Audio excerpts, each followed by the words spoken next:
am very competitive. I always want to win. The success of my group is based on a combination of creativity and organization. Today, Louis Vuitton is by far the largest and #1 luxury brand in the world. Every competitor is trying to imitate. I think they are not successful, but they try.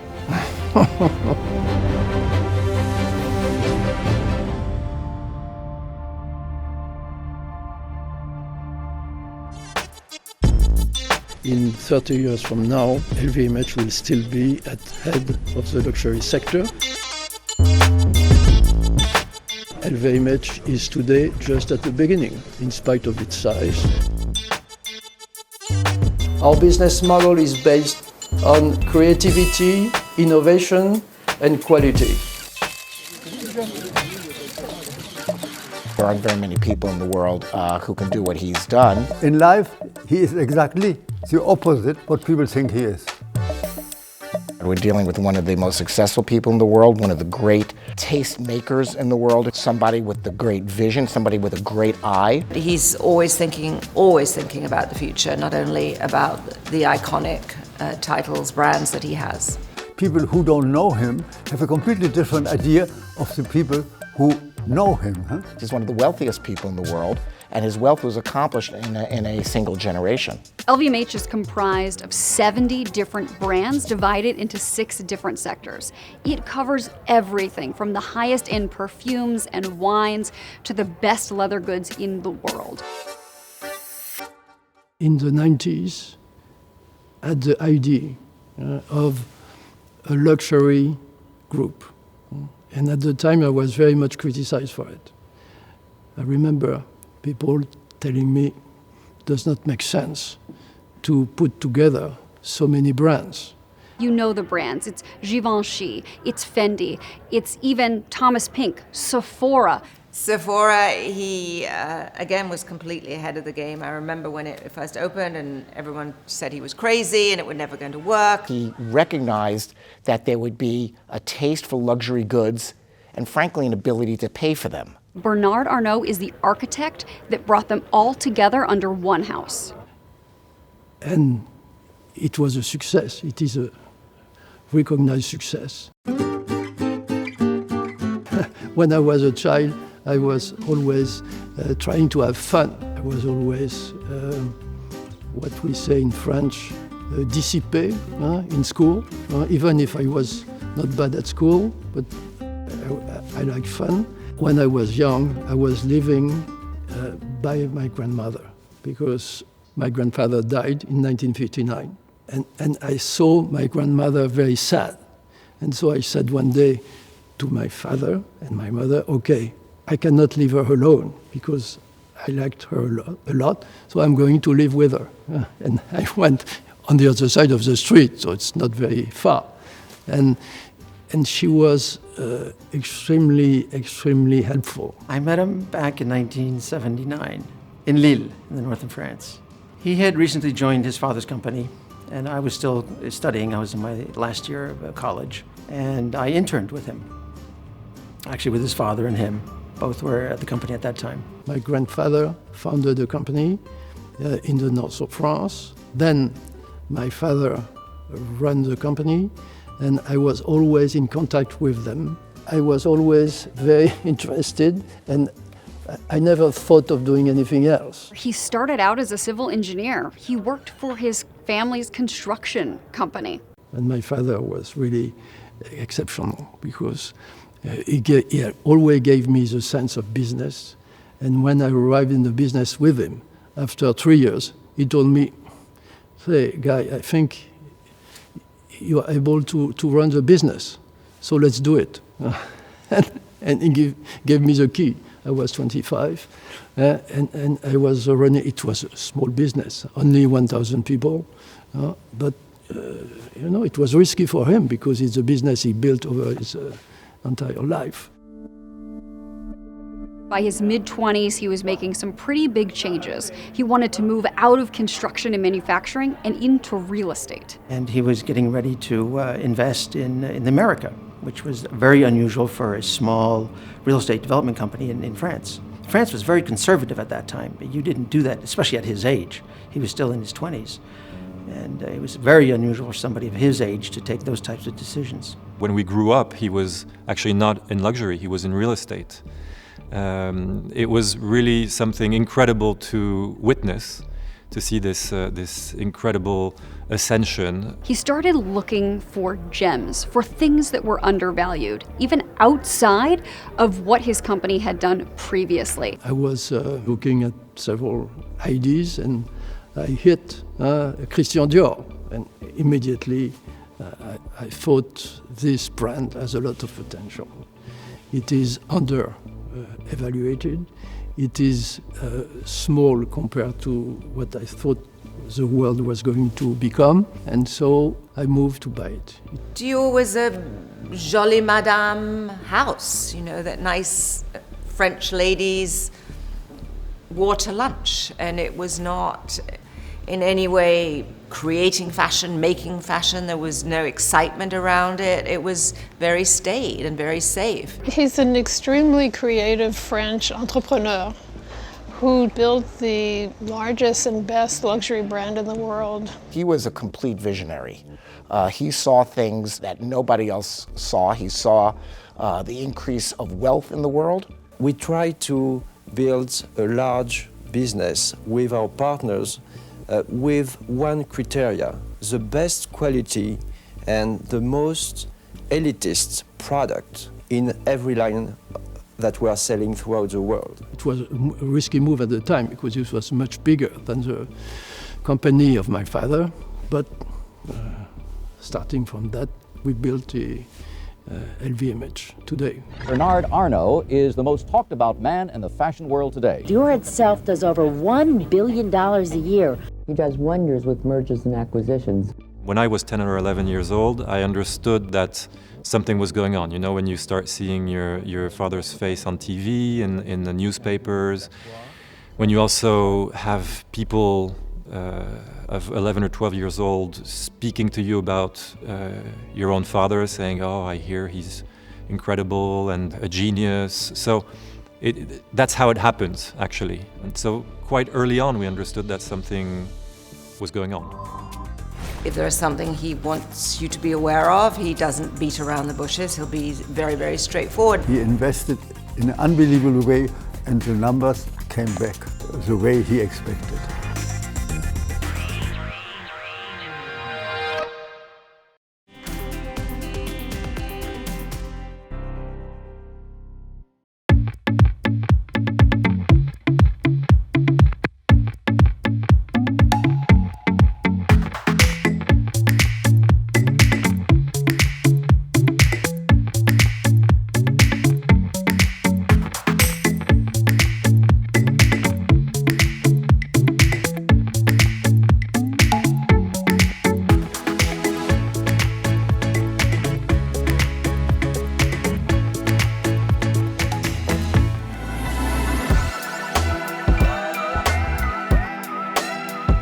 When I go working in the morning, I always think I will have fun today with this or this. I remember him telling me one day that 90% of his time was actually meetings that were not that interesting. He said the other 10% are absolutely fascinating. And then you speak to Karl Lagerfeld or you'll spend an hour with Frank Gehry.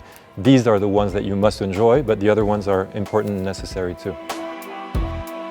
I am never bored.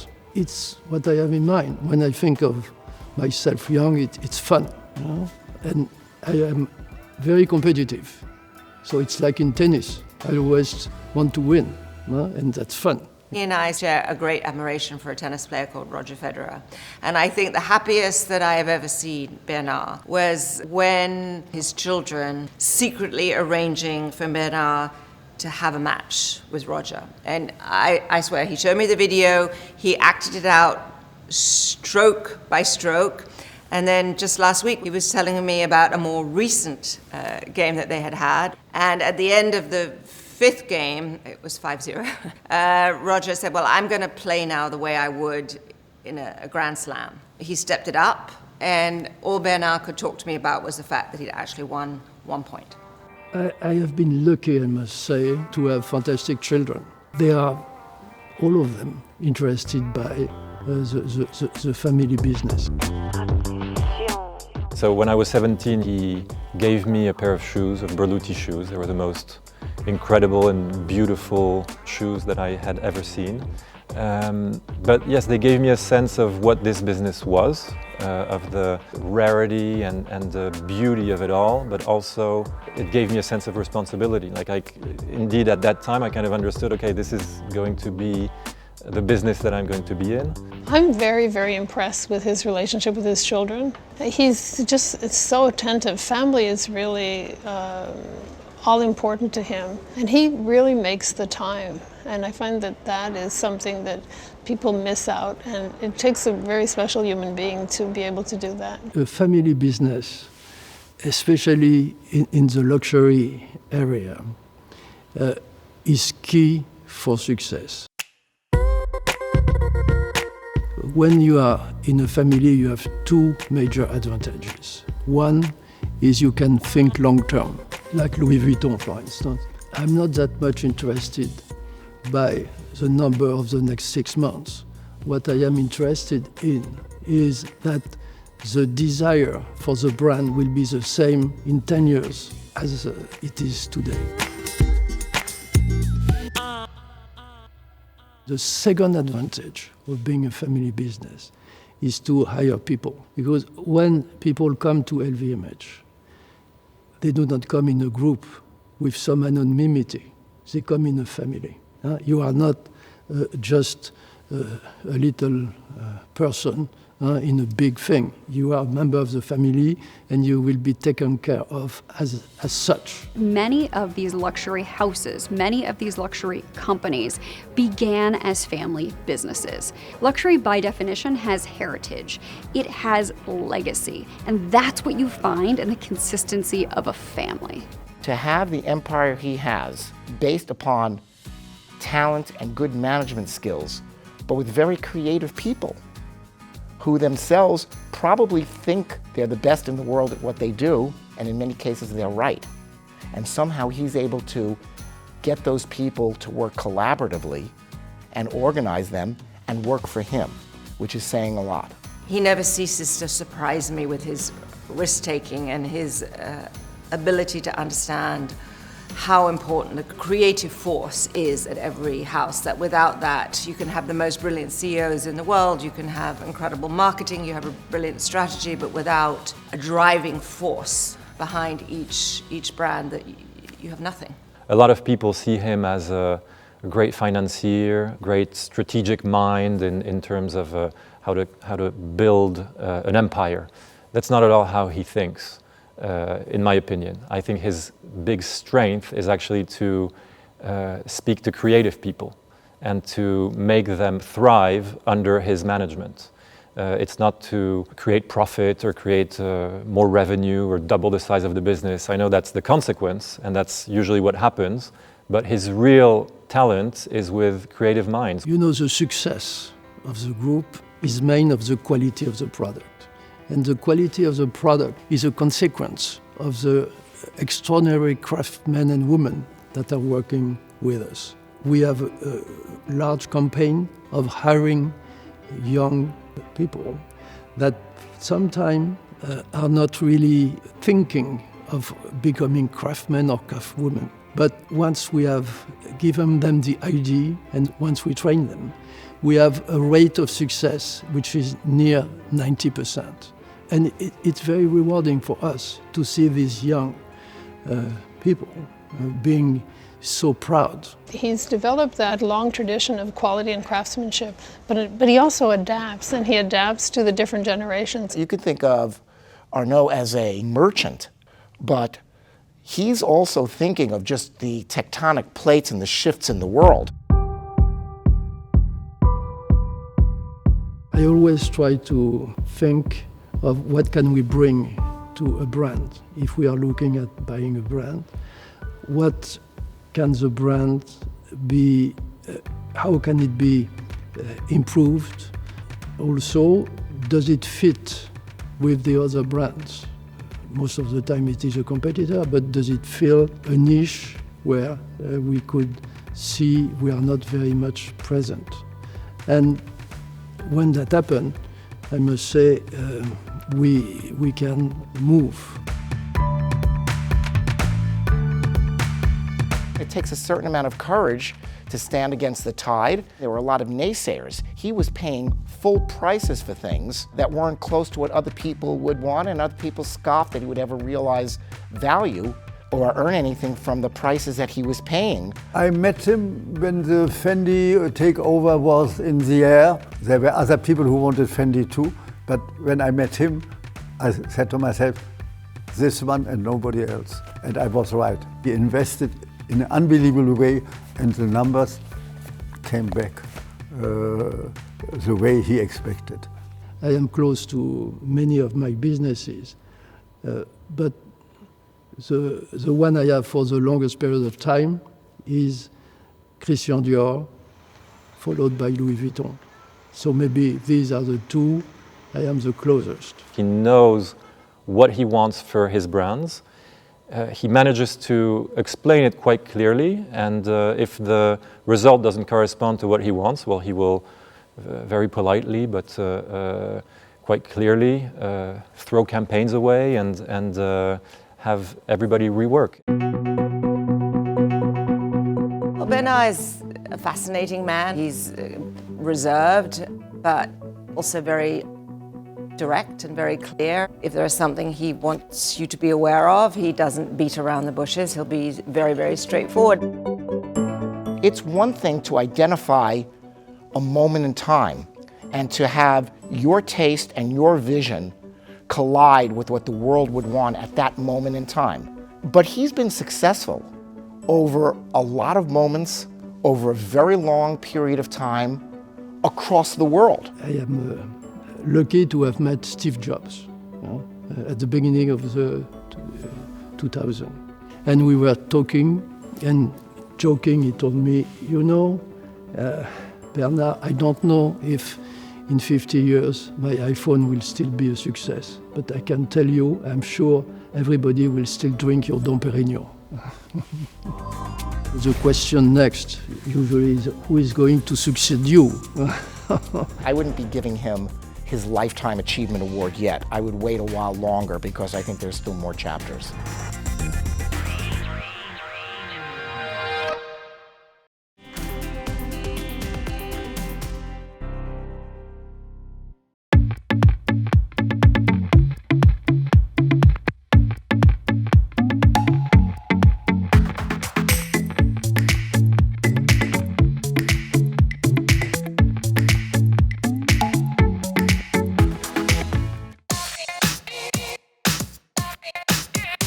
LVMH prize is oriented to find the most talented young designer. I think if you look at the success of the LVMH Fashion Prize, which was started by his daughter Delphine a number of years ago, I think he really started that as a garden, if you like, to discover new talent. That was a genius idea. You have to apply on the internet.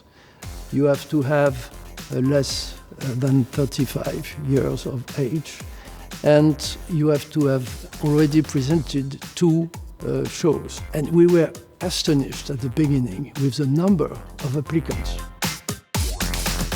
And we select 10 among these thousands of applicants, and then the 10 are in fact meeting here with their project. And these projects are submitted to some of the best experienced designers, like Karl Lagerfeld, Nicolas Ghesquière. Certainly, Delphine and Bernard will ask me what I think, but in the end, the decision about who the winners will be are made by a team of LVMH designers, starting with Karl Lagerfeld. So I think they're certainly far more qualified than I would be to pick a winner. This year there will be changes because some people left, other people came, because there are many musical chairs in the fashion world, except me. And it's always very interesting to see these young designers showing their products and defending their ideas, their creative ideas.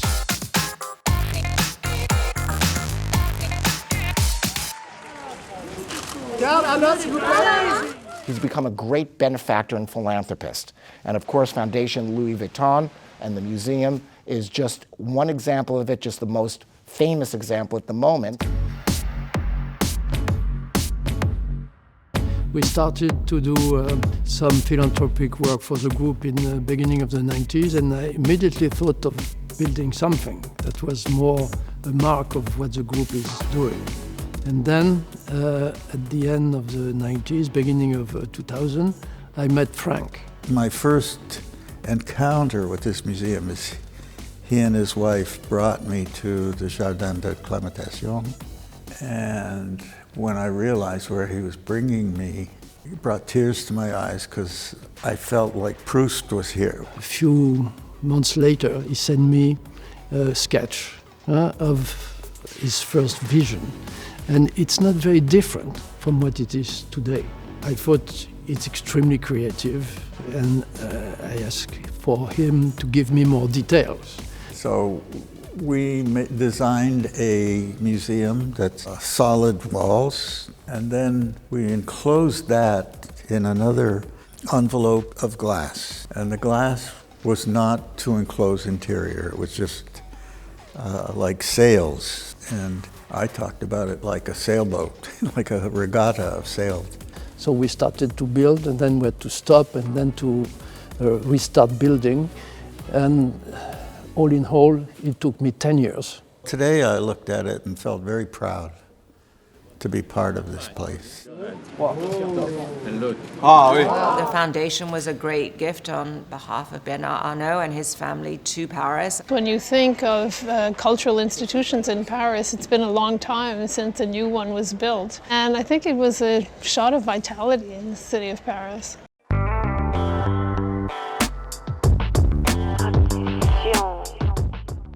He sparks ideas. He says, what if, or, oh, but Franck, what could we do? Could we have a small concert hall? Or, you know, he says things just very softly, but I know when he says it, he means it, and I go for it, and then we have fun trying to make it happen. I can't say how much I love working with him. He's a dreamer. He dreams, big dreams. And then he has the guts to go after those dreams. Sometimes I try to tell him the dream's too big, but of course he's always right. The dreams are never big enough. He does not compromise on quality. He doesn't compromise on the quality of execution. He doesn't compromise on commitment. And I think that's really a big part of his recipe. They imagine him in his big tower with his huge Excel sheets with numbers. It's very, very far from reality. It's not as serious as some might think up there. No, I try to keep calm. Maybe people around are more nervous than I am. Yes. I try to calm them also. In terms of where we are in the life of Bernard Arnault and LVMH, he's got a lot of runway ahead of him. And he thinks young and he thinks current. I wouldn't be giving him his Lifetime Achievement Award yet. I would wait a while longer because I think there's still more chapters. He has no interest in standing still. He has no interest in repeating himself. He has no interest in anything remaining the same. He is a man that is intrigued by what can happen, not by what has happened. I admire him. I like to be with him. I like to be with his family, and that's all I can say. He continues to, arrive at the office early in the morning, to leave often almost the last one in the evening, and he just enjoys it. He likes managing people, taking decisions, important ones, difficult ones sometimes. Because the question next usually is who is going to succeed you? But the question for me is the best in terms of management capacity will be chosen in the future, not because he is a member of the family, but as I said, the group as a whole is a family. And so we will choose in the family who is the best. But I think I will be there for some years.